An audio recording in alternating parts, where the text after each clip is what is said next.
Jerry Aliberti from proaccel is the owner. He is a consulting firm, and I'm so grateful for him to join here. Him and I talked, got connected on LinkedIn. We've shared, I mean, truthfully, we met on LinkedIn, shared back and forth. I loved his content. We reached out to one another, had several conversations, and we thought it'd be really valuable to help share some of his knowledge with our collective networks. So, Jerry, please welcome and let everybody know who you are, a little bit about yourself, and what we're going to talk about today. Scott, thanks for having me on board, man. Yeah, I mean, we met a few months back, and it's just seemed right for us to connect, right? So I've been in the New York City infrastructure civil market industry for the last 20 years. I've worked both out in the field, building highways, bridges, roadways, utilities, foundations, small buildings. In addition, I've also been a senior estimator in the office, estimating up to, I would say, over $8 billion worth of work. You know, doing construction in the middle of New York City, Manhattan, and the five boroughs, it probably doesn't get any harder than that, right? You know, so you really see what works, you really see what doesn't work. You're working around a lot of contractors, millions and millions of people. I mean, you're literally building structures over people's heads, right? So there's just so much that goes in that's involved in the daily operations. But I've been fortunate enough to work with some great companies, you know, companies ranging from $30 million a year, $100 million a year, 400, and also $1 billion a year, right? So each and every one of those companies has their own ways of doing things. You know, so I've made tons of mistakes myself, and I've done a lot of things right myself as well, right? So being a part of some great teams, I now broke away from the salary world, and I'm now helping contractors. I would say between $5 to $30 million a year contractors, helping them grow their companies, both on the estimating side and also on the project management side. So I would say my main area is the operations part. You know, one of the things that drew me to you was your vulnerability. You talked a lot about mistakes you made and just how your passion was to help people not make the same ones. Right. And you and I honed right in on one of the things that I think some people struggle with the most, particularly in this last couple of years, is estimating. So let's jump right into that, because I think that's what drew a lot of people's attention. It's certainly something I get a lot of questions on. What do you feel is the best process or most important thing or things to discuss when you're starting to look at estimating? You know, and you have companies on here that are all different sizes. So they have, some people have estimating departments, others are the individual. So I guess let's kind of narrow it in, and with the goal of trying to help folks create a structure they can work off of based on your experience. Well, I would say, for one, is don't put yourself in a position where you become desperate, right? And you need to bid everything under the sun. I mean, you know, a lot of people talk about finding your niche, which is really important, but you also need to diversify as well, right? You know, there's construction.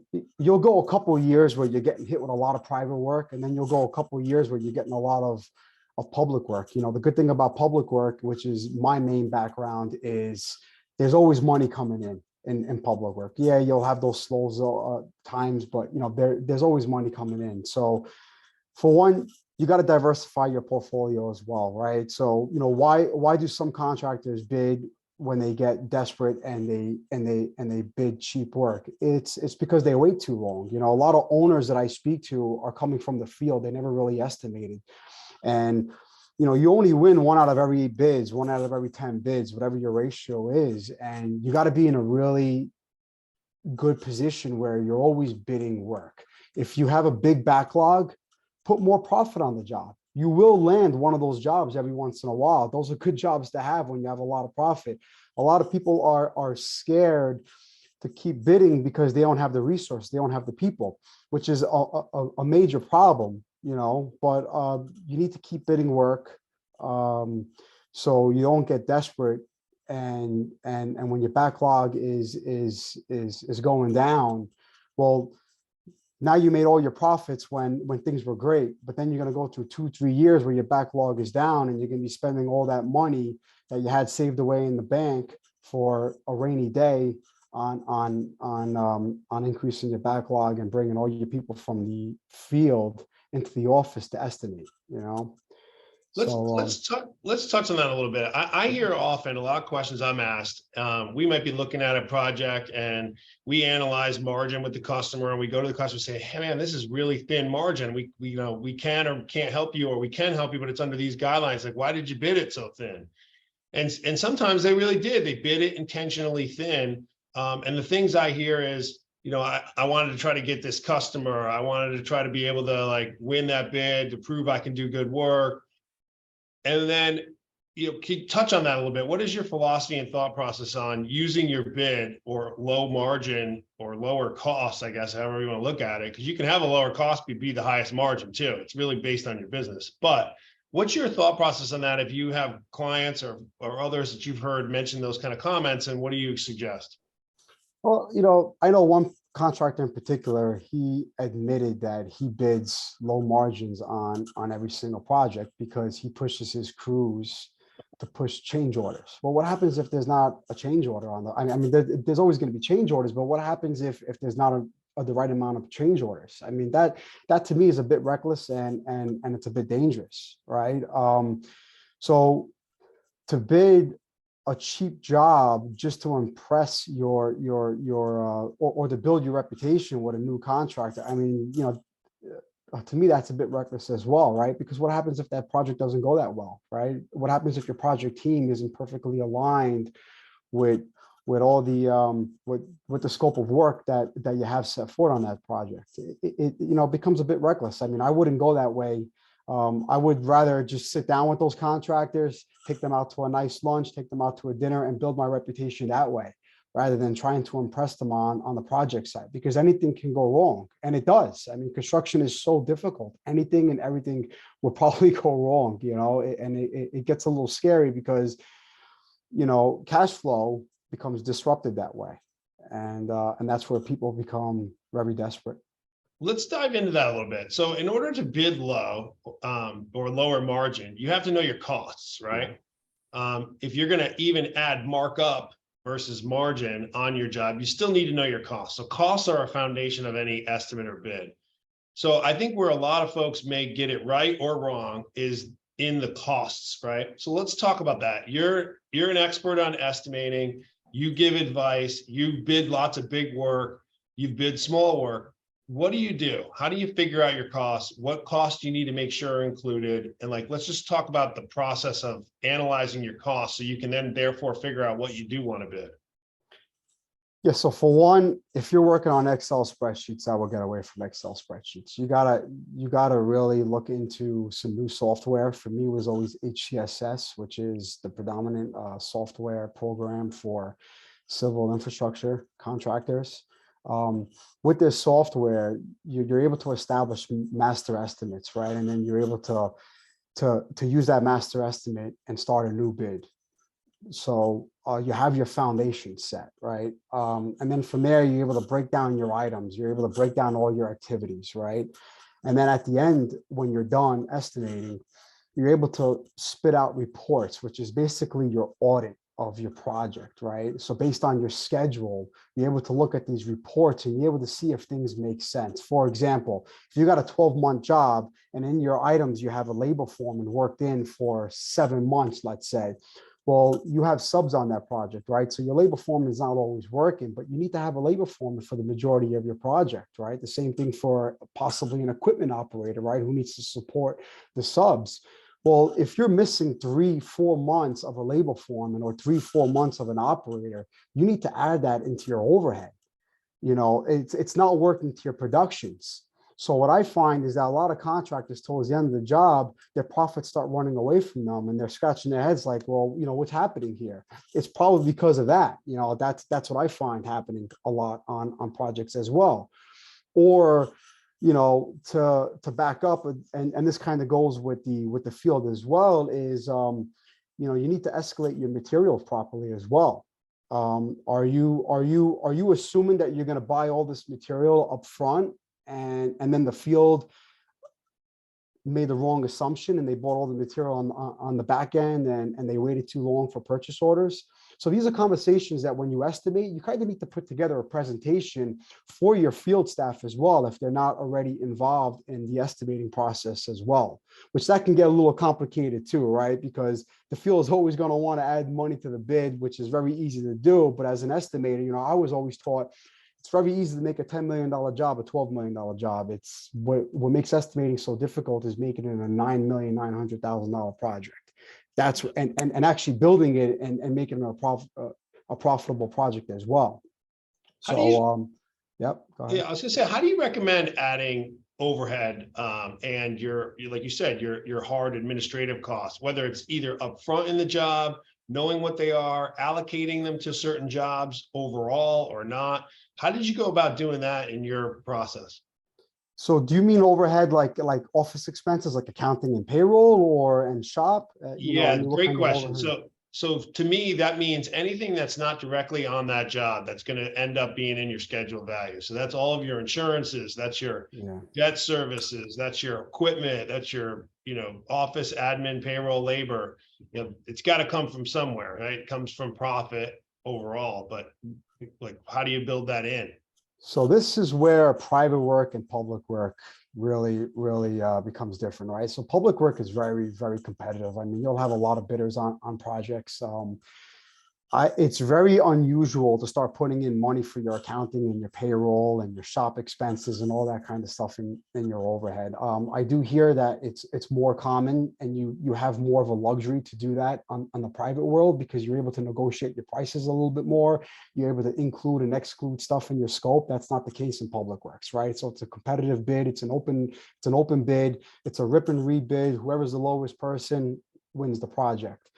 So, again, going back to the software, you're able to break down your items as direct costs and indirect costs. Indirect costs is your overhead, right? It's your insurance, it's your bond information, for example. I'm sorry, it's your bond costs.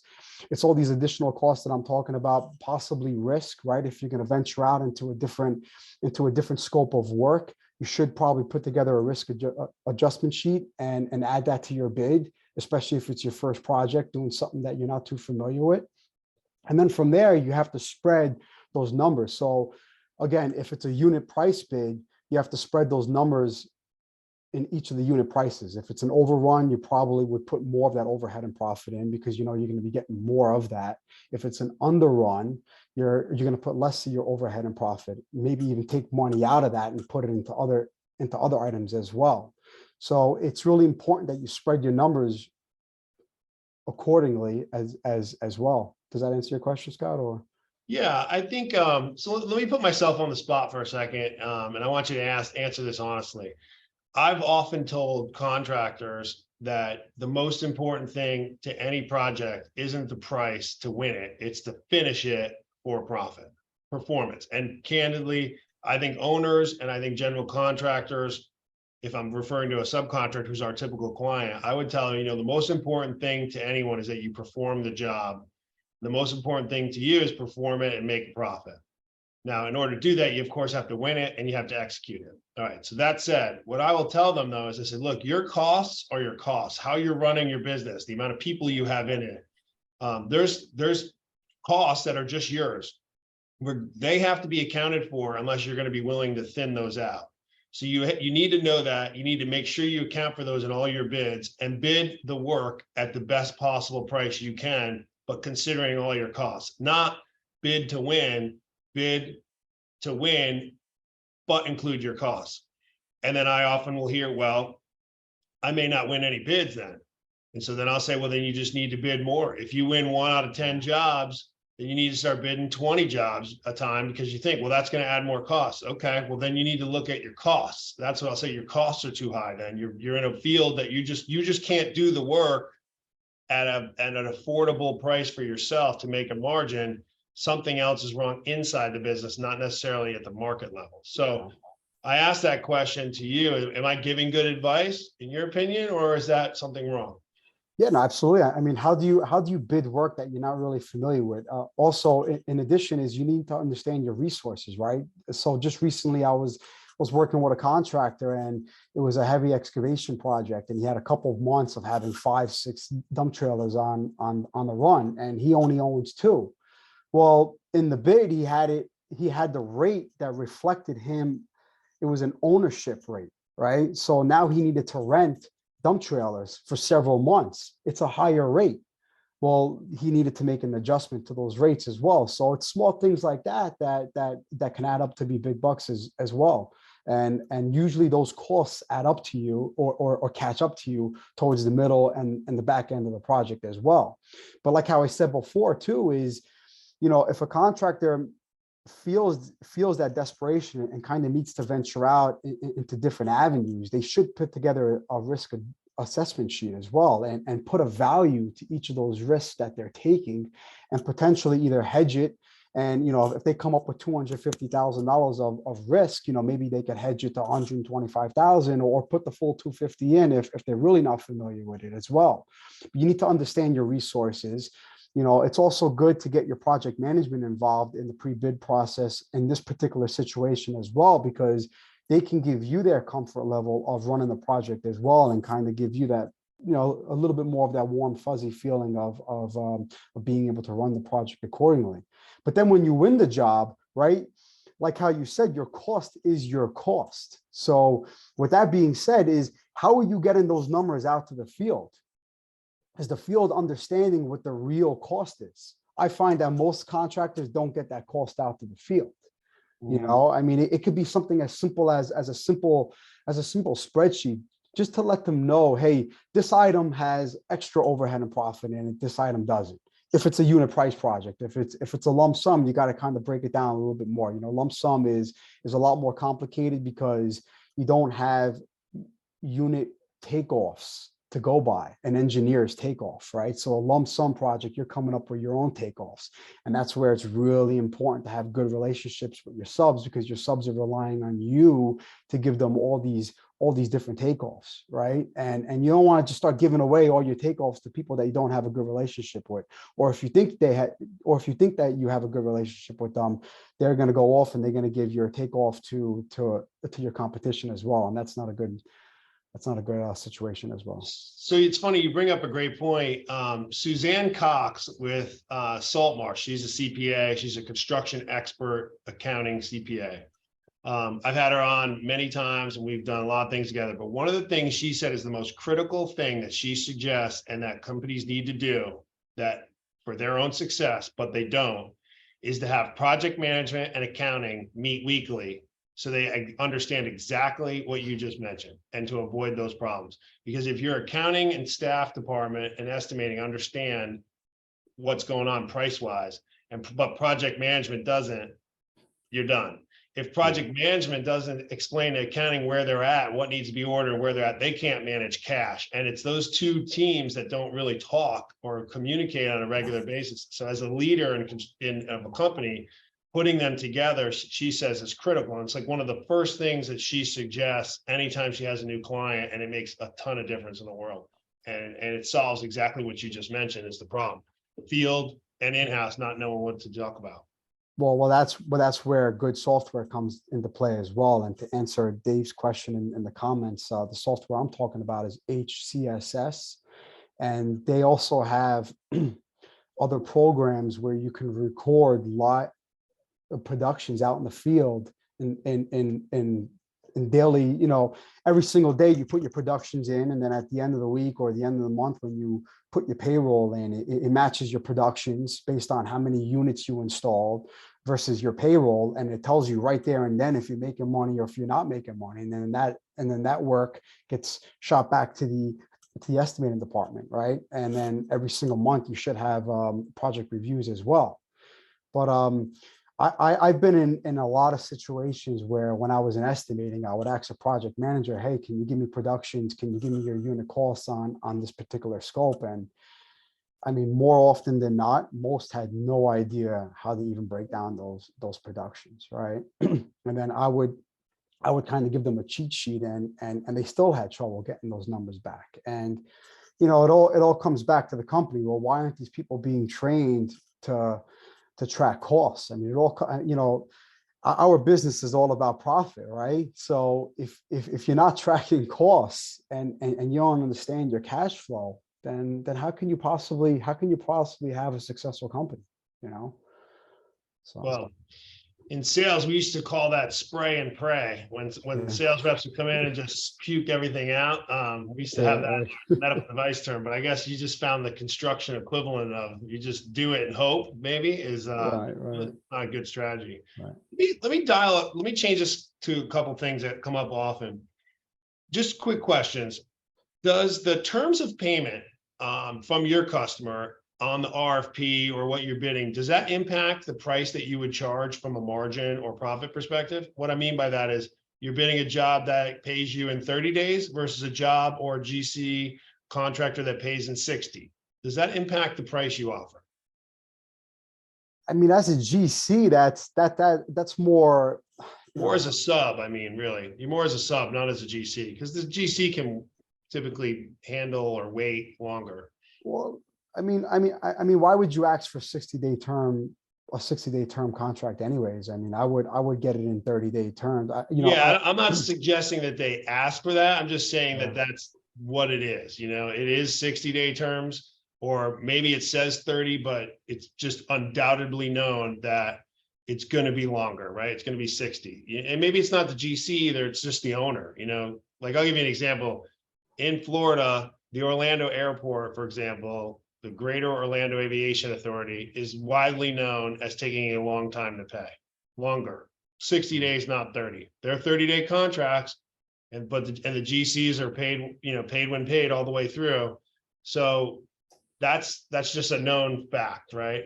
Or it happens often. And there's other folks that might be only 30. Would you bid your projects differently knowing you're going to be paid in 60 days versus 30? But I'll tell you right now, I've spoken to a lot of contractors, subcontractors who know that if a GC you're working for isn't good in making payments, they'll automatically increase their prices to you. So if that answers your question at all, I would say if if if if someone understands that you're a late payer, they will increase their price, and it just takes away your bidding advantage as well. So Yeah. I mean, I would never go beyond 30 days. That's also a good thing with public works as well, is that the public agencies also track how the GCs are paying their subs as well, and that's, especially since you have to have a minority participation on your project. Now it's up to like 30% here in the New York area. Yeah, and I would say, look, the reason why you need to increase your price is because you're going to have to float more labor. You're going to have to float more material costs, and those are going to have costs to it. Floating that is going to have extra costs. It might be debt service, might be tapping your lines of credit. You might have to borrow money to operate on a contract that's 60 days instead of 30. So those are the reasons why it's warranted, at least in my opinion, or you should consider. Right, I and got this another goes question back to for your you. original. This goes back to your original conversation. If I could just add one more thing, is that this is why it's good to have a good reputation with your contractors as well, because when it comes down to bid time and you are desperate, you can call these guys up and say, hey, can I have your best and final number to go into the bid? And then that'll normally give you that advantage to kind of bring you over that hump that you need to be at to get that low bid. I've seen that many, many times. Yeah, between a GC making a call to their trade partners. Yeah, I know a lot of states don't allow that to go into the bid. You have to have a certain, you have to have contractors submitted with the bid as well of who you're going to use. But again, it comes down to a commitment pre-bid, and that's why having a good reputation with your contractors is really important. I'm going to hit another hot topic for you on estimating retainage. All right. So if you have 10% retainage, let's use that as a round number. That typically seems to be a common number. And retainage is now, let's say it's 10%, and you're bidding your cost. You're looking at your estimate, and you need to bid thin. How do you factor in retainage with your estimate? And knowing the fact of all we've talked about today is you do need to execute the project, and you do need to make a profit. Yeah, that's a tough call. I think it all depends on the financial situation of that particular company, right? So I know you work with mobilization and cash flow, but I do see a lot where contractors need to put a a costing to borrow money to get the project going for a certain duration and within that contract. So it all depends on the financial situation of the contractor as well. I mean, that's all I've really seen on my end. I know, I typically see 5%, and I'm seeing more and more 10%. So it hasn't really been a major problem with the certain situations that I've seen. But I think the only way to really account for that is borrowed money and to put that premium in the bid. Well, let me ask you this. So let's just say, for example, you get a new consulting client, you're doing an analysis on their estimating, and for easy, let's just say they're any trade firm, roofing, plumbing, electrical, whatnot, and they're bidding projects at a 14 to 16% margin. Okay, and you look at their analysis, and it actually is a 14 to 16% margin, but most of their projects have 10% retainage. So in my mind, in our world, that automatically means you're going to have, if it's 14% minus 10% retainage, you're going to have to operate this project with 4% profit to execute, right? All of your profit. In this particular case, 75% of it is in the retainage bill, which you're never going to see. So what would you do in that scenario, or how do you analyze that? What's your steps in the process as a consultant looking at an estimate that shows that?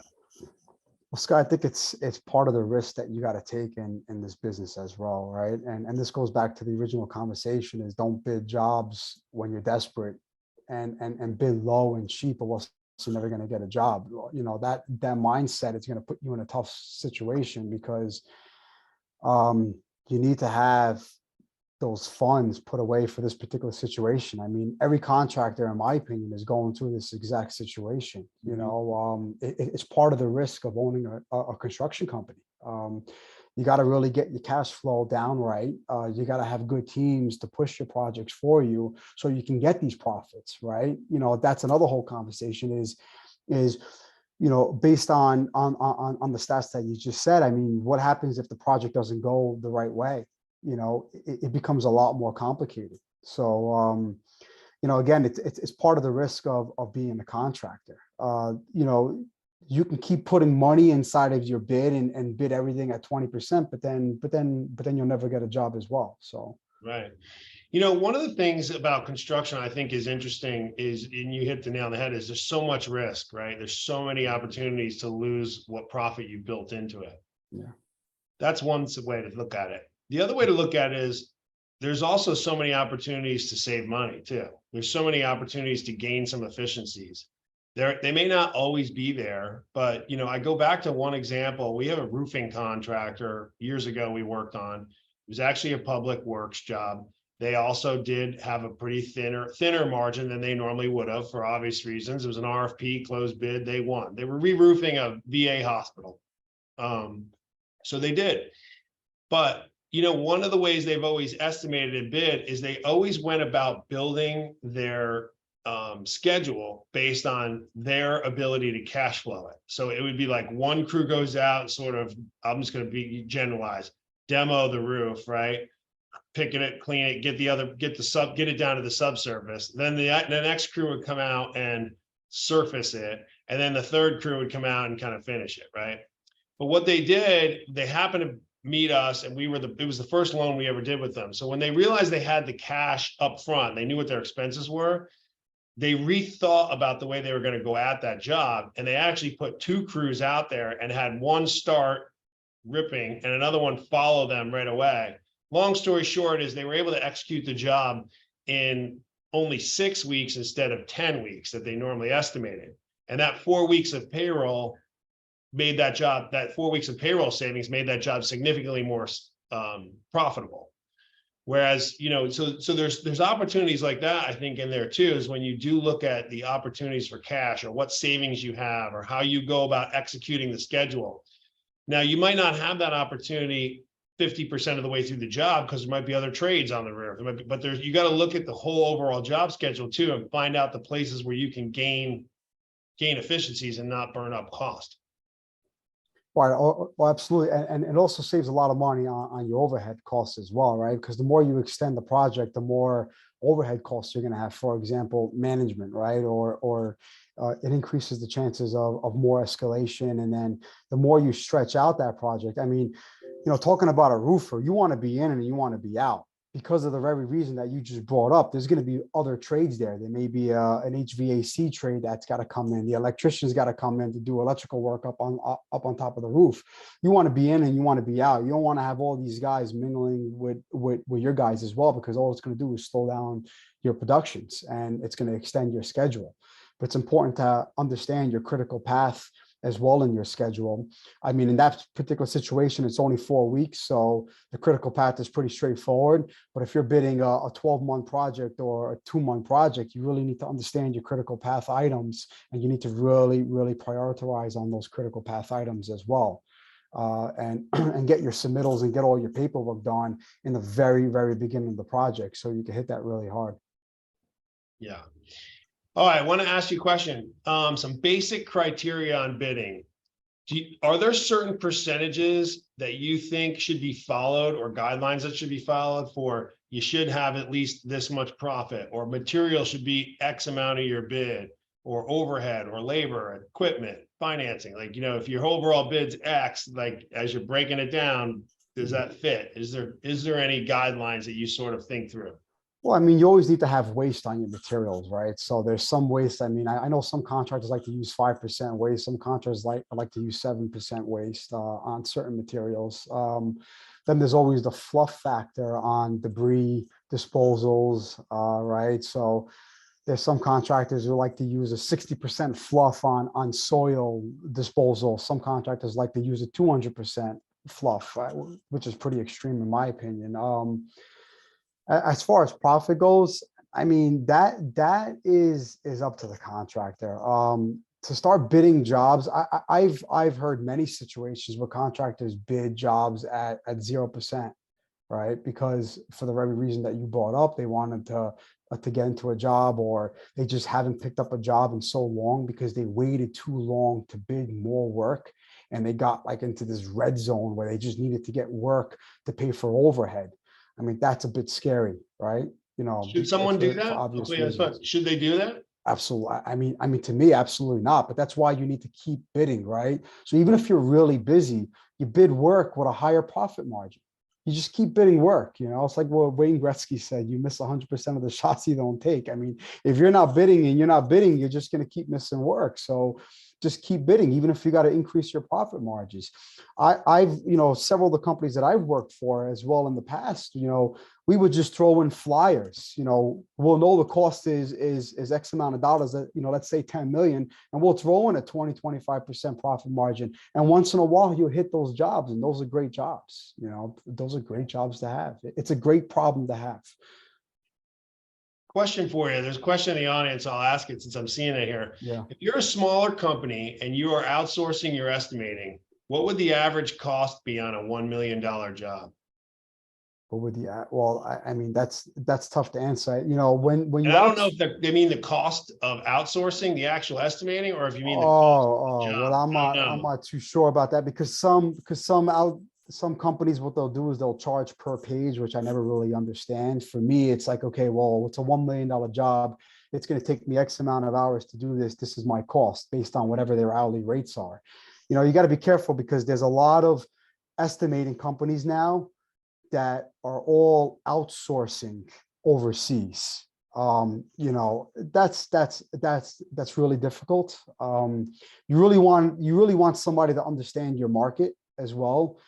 I'm becoming more and more of a fan of outsourcing, because I know it's becoming insanely difficult to find estimators, right? It is very difficult to find estimators. The younger generation just doesn't want to sit in offices, right? So people are like, well, how am I going to estimate my work? So more contractors are opening up to outsourcing. So I am open to outsourcing. I think it's a great idea. Maybe not so much on the cost end of it. I was working with a contractor not too long ago, and it was a $1 million project.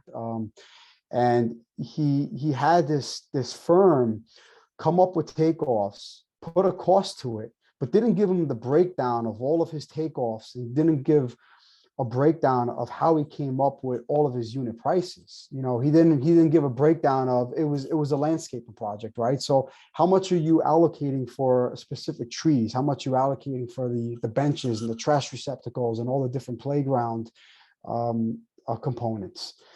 So he was going to submit a bid, and he had no idea if this person had any idea of what these costs actually were.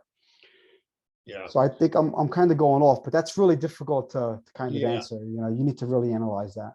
I think if you outsource an estimator, you got to look at it and treat it the same way you look at hiring. This is my personal opinion.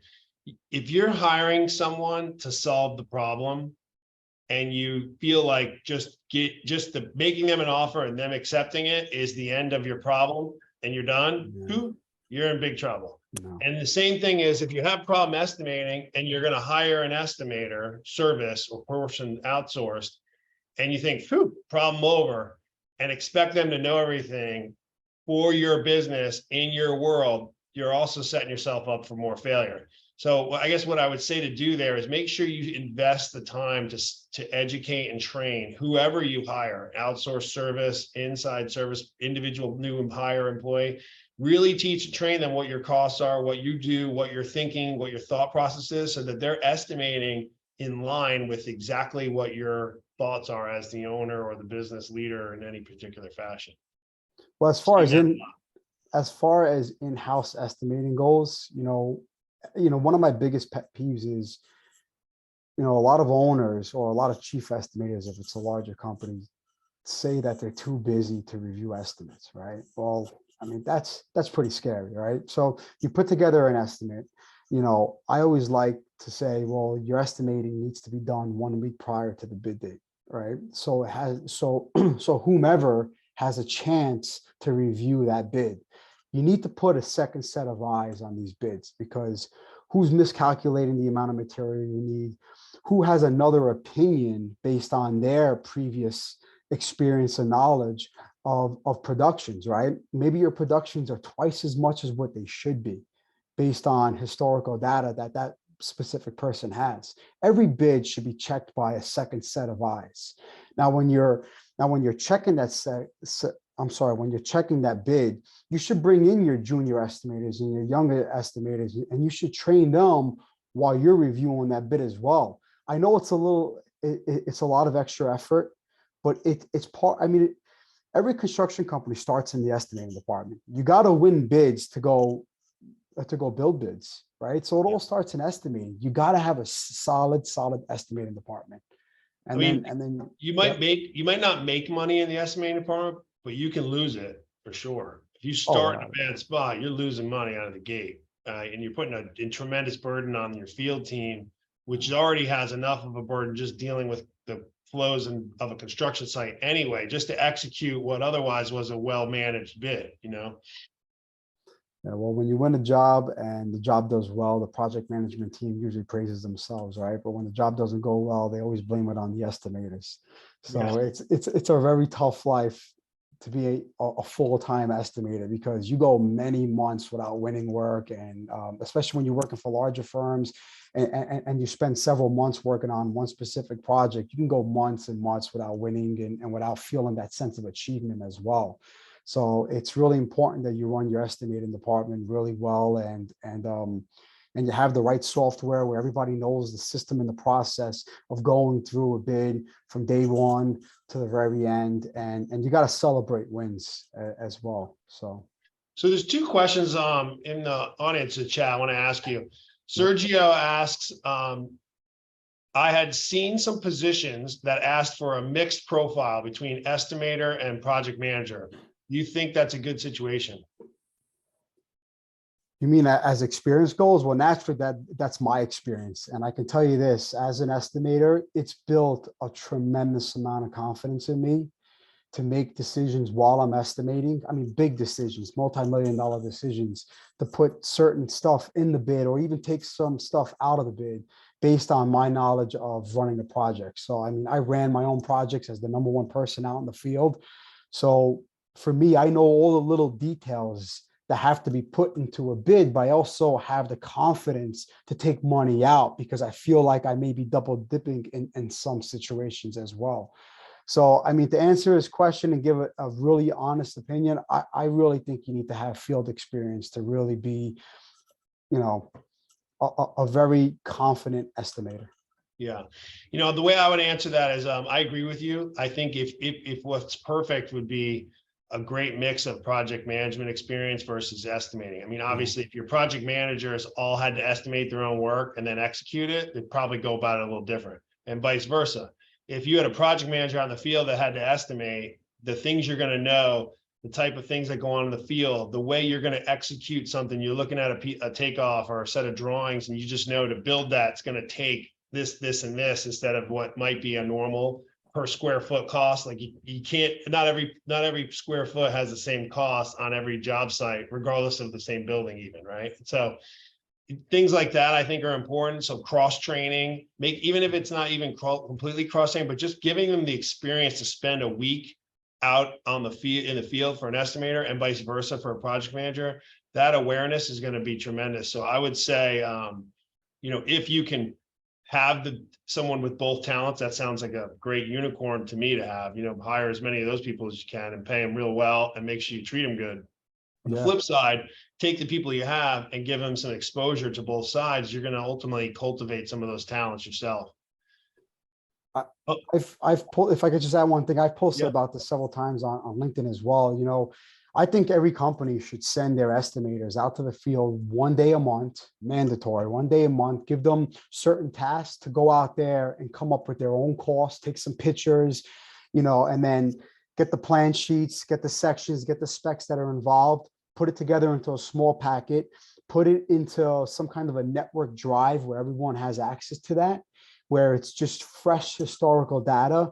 And then everybody in the estimating department, whether it's one person, whether it's two people, whether it's a large corporation where they have 10, 15 estimators, everybody has access to all this updated historical data on fresh productions, on square footages for carpenters, how much concrete are they getting in on certain pours, how much drainage pipe are they putting in? It's constant updating, and plus it gives fresh eyes to an estimator to be out in the field as well. So that's important.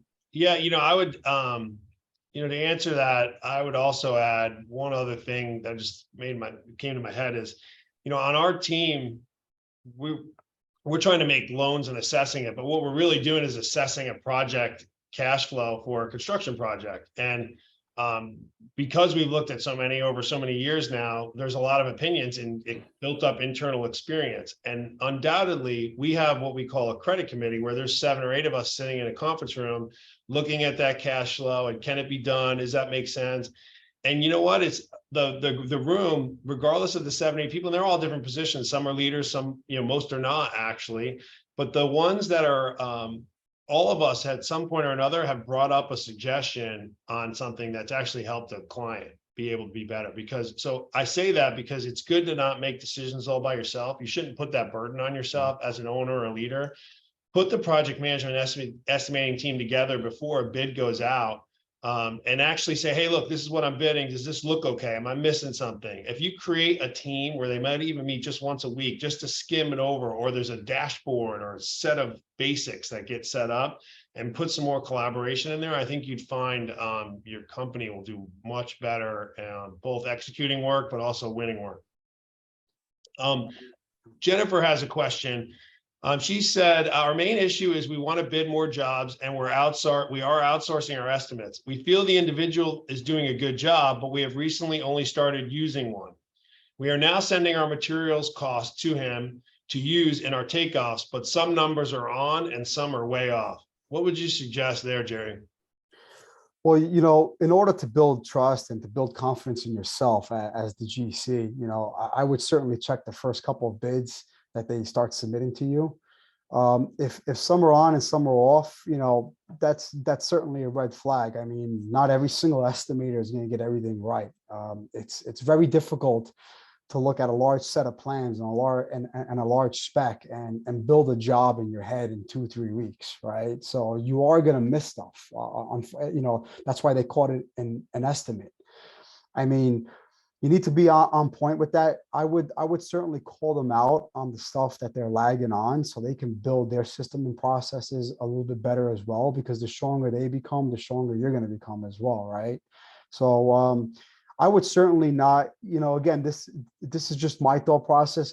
I would certainly not just trust every single number that comes in from an outsourced estimator, because at the end of the day, they're not going to be held liable. It's you and your company, and you as the estimator are submitting that estimate, right? So so your boss and the owner is not going to want to hear that it was the estimating company that you outsourced to, it was their fault, because they can care less about that. So you need to check those numbers. I mean, they're going to do 85% of the work for you, but you need to check those numbers. Jennifer, one of the things I would do is a suggestion there. When you're hiring somebody new, if you're going to outsource estimating, I guess this go for anybody.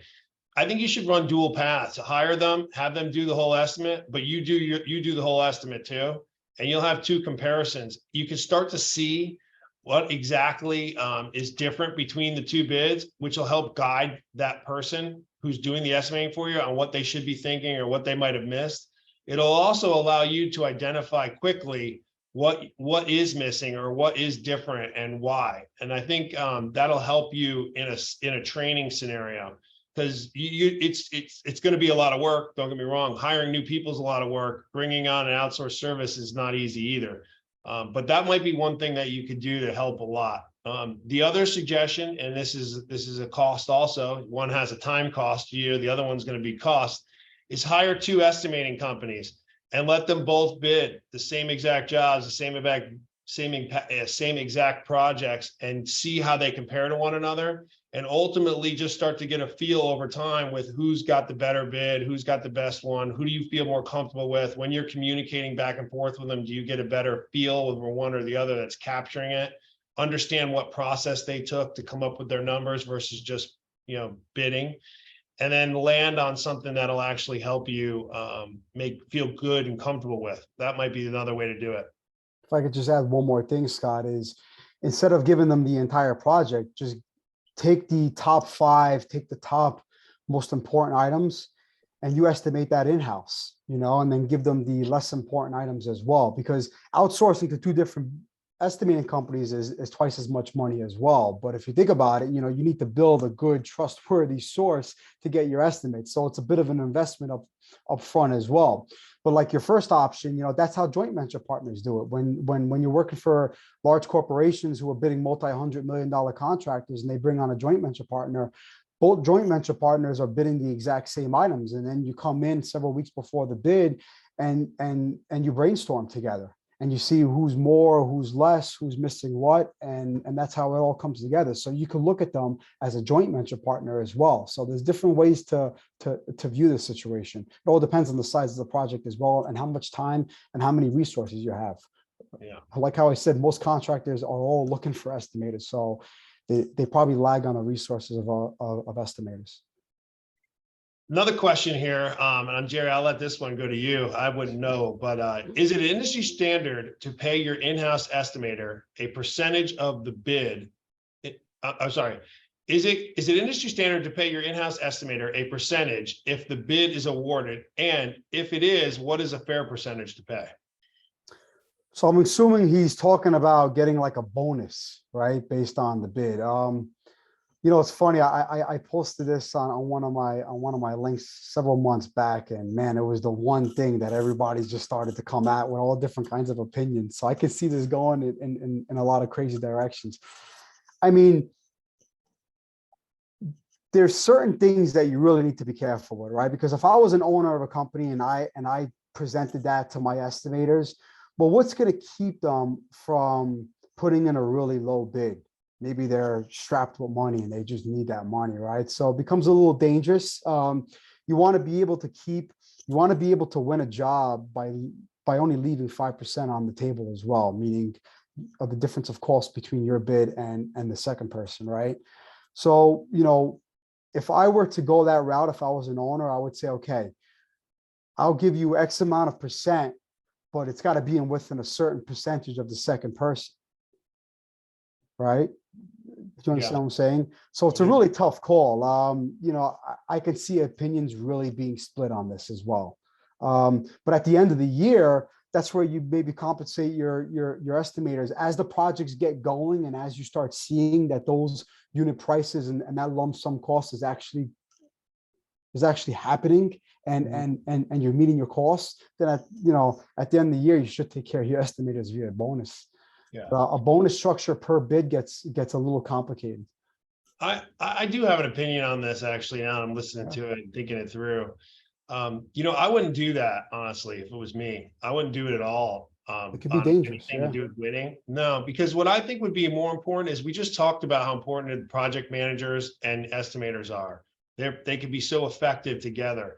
I would provide all your incentives around things that are going to be beneficial to the overall business. If your estimating team's winning, but your project manager team's losing, or vice versa, you're going to be in trouble. It's going to be worse than it would be better. So what I would do is I would provide incentives on what's going to be good for the business and the team overall that will help bring what you want to happen together. So for example, and this is off the top of my head, I may say, you know what, we're gonna pay a bonus. We're gonna create a bonus pool for executed work that is done within the bid and meets within our profit margins. If we hit our profit margins on this project, then both estimating and project management are going to win together. That pool will be split and you either both win and get paid or you both don't and not get paid, but I'm sorry, a bonus or incentive, something above and beyond their normal compensation. So this is more of recognition and reward than it is a penalty. And then that would incentivize them at the same time to join together in the meetings that you want to have together, collaborate back and forth. And then as a business owner, you can't just have one meeting and throw that out there. You also have to provide them the information, which means you do need good software. You need good information so they know where they're doing, how they're tracking towards it, month over month, week over week, or however long the project goes. Yeah. That would be my opinion. That's what I would do. Be much better for the business. Yeah. I mean, I know one contractor who doesn't pay their field management staff bonuses until the end of the project to see where profits are. But, you know, that it could have been a bad estimate as well. So that's not fair too. And I know a lot of top talent who would never step foot in the doors of this contractor for that very reason. So bonus structures get very difficult and need to be played properly. Yeah, we could probably have an entire call on compensation structures. So yeah, oh yeah. Yeah, don't take any of this as gospel because it all matters, compensation. And what I suggest, it doesn't mean that should be the only bonus. You can certainly do discretionary bonuses for effective work. Because I'm telling you right now, the best bonus you could pay might be on a job that you only lose 10%, because your project manager might have done so well, he might have saved you from losing 30, or he might have saved you from losing everything. So that doesn't mean that they don't deserve a bonus. They might deserve a bonus more on that than they do on the one that was, you know, bid fat and done clean, you know. So it all goes, it's a lot of things to think about. Another question. Yes, this will be recorded and sent to all the attendees. We'll make sure that goes out. It'll be hosted on our YouTube channel for sure. It'll always live there. You can always find that on Mobilization YouTube, Mobilization Funding's channel on YouTube. This will be there and be posted. I'll also stick it onto the LinkedIn feed, and we will also send it out to all the people who registered or attended on LinkedIn or Zoom as well. Question. Let's see. Maury has a question. This is how we are doing. How do you feel about involving key craft people with experience for input on tight margin bids? So I've seen both sides of this, right? I've seen the side where field will come in and just everything out of their mouth was put money in. It's going to be difficult. Put money in. And guess what happens after that, right? You end up in last place on the bid. I've also seen bids. I've also been a part of a bid. We were bidding a whole bunch of work up in Massachusetts, and the team up there was helping us out on the estimate. They were really slow and they were helping us out on the estimate, and they were a major part of estimating. I was a senior estimator, so I ran the estimate. We ended up getting the job because they knew so much about the job, and within the first couple of months, they valued engineer the first stage of the project. And right off the bat, boom, the agency accepted it. and we made an extra $500,000. The agency didn't ask for any refund, nothing like that. Went right down to the bottom line. So I've seen both sides of it. I've seen where field craft come in. You got to really understand, hence the heading and the title of this Zoom call. Estimating really is a science and really is an art. You really need to understand how an estimate comes together.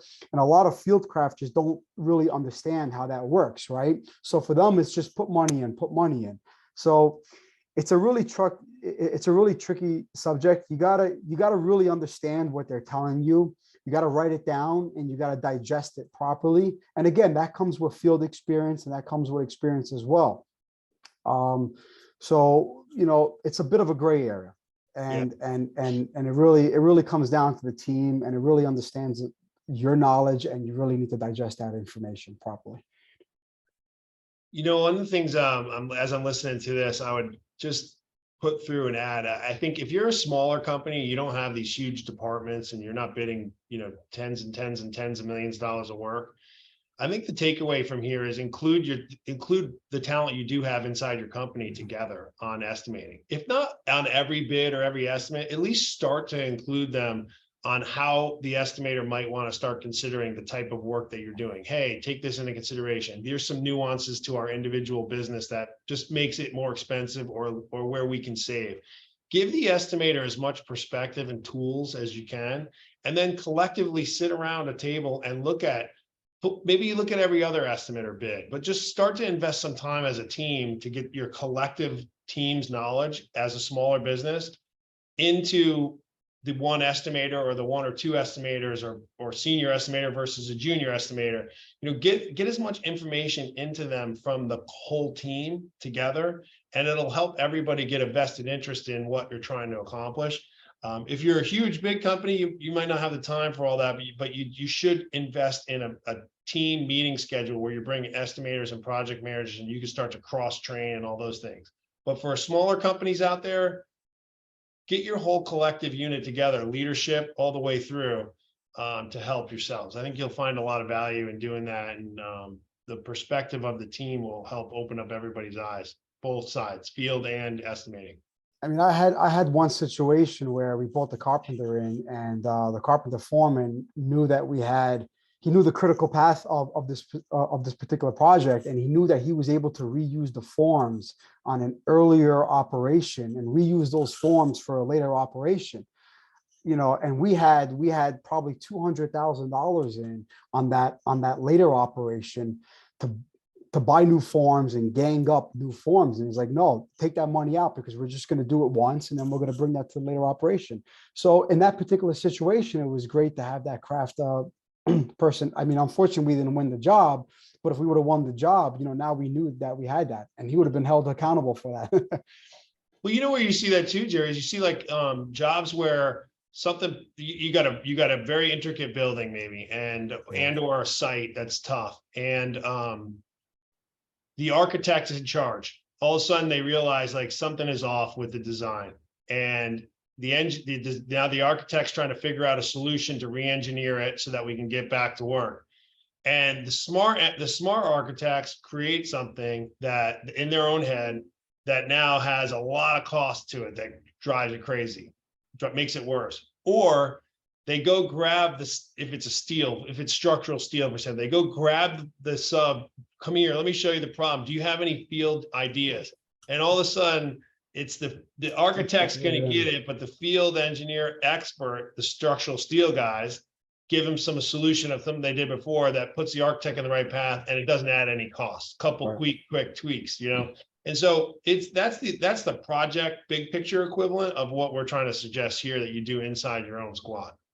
Right, exactly, and this goes back to the whole science part of estimating, right? So there's different ways to attack estimating.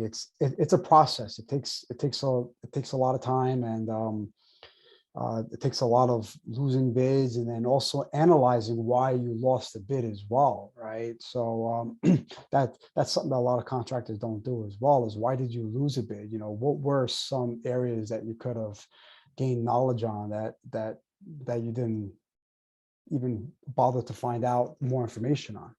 So. Yeah. You know, a friend of mine, Garrett Moss, talked about this at our live event. He said, you know, one of the most frustrating things is bidding work and then not getting any feedback on it. Like, why did we lose? You know, and he always solicits feedback to every job that he's lost. And he said it gave him a tremendous amount of knowledge and expertise from the people that would share with him. And it's obviously frustrating too if they don't, but he would ask and he would get that information, and it helped him tremendously in growing his business and also changing some of the ways they do things internally to bid, to estimate. Yeah, I'm not sure why a lot of contractors and agencies don't give the respect to give a contractor why they're lost. You know, I know now a lot of these public agencies are going design build and or best value. So you got to put together like an entire design package, and naturally you're having conversations with a lot of the owners' reps and talking about it. And they're telling you what's working and what's not working with your bid in relation to everybody else. So you kind of get a little bit of feedback as well, but that's a big major problem in this business. I mean, contractors really need to know why they're losing bids. I mean, it's just come on, you know, they spend so much money putting together estimates. It's out of respect. Yeah, the short answers were they're just busy and they don't feel like doing it. The respect, give them the difference, and that's just, those are the types of things you got to pick up on if you're in the trades, of who you want to work with and who you don't. Yeah, sure. You know? Absolutely. Yep. Well, Jerry, I don't see any other questions here. We've gone over an hour now. I just wanted to give you a chance to add anything last minute that you wanted to address or bring up. Let people know where they can find you, how you can help them.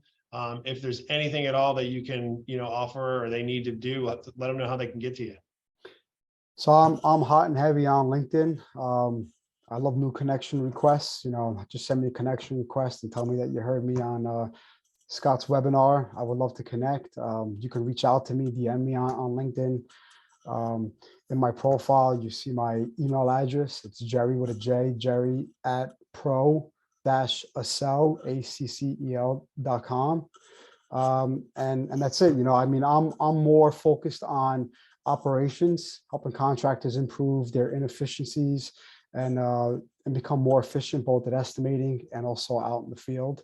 And I'd love to connect with anybody and have a simple conversation. It doesn't have to be a sales pitch. It's just a simple conversation. So thank you, Scott, for having me on. Well, one of the things I like about you, man, is you've been pouring a lot of value into people first.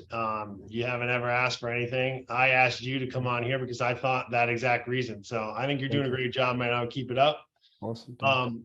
There is one other question here, and I do want to answer Rachel's question because I'm sure she had it in there and asked for good reason. So do you have criteria or general key points you look for in the feedback phase if you were to ask why you lost? I think that's what she's referring to. Like, if you lost, why? If you didn't get the bid, why? What would you ask? Why?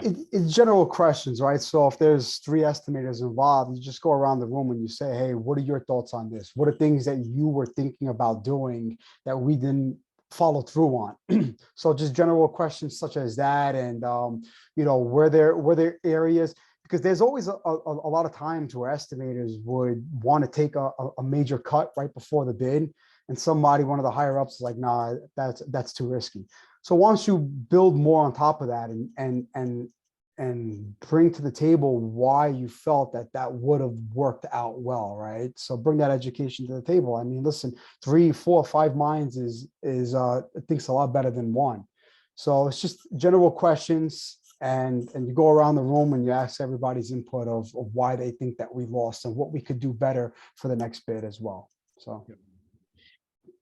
Well, I think that covers it for the day. I want to thank you all for supporting us, for coming on. I hope you found this very valuable and it helped you, gave your answers to your questions, and hopefully we got a little bit better here at estimating today.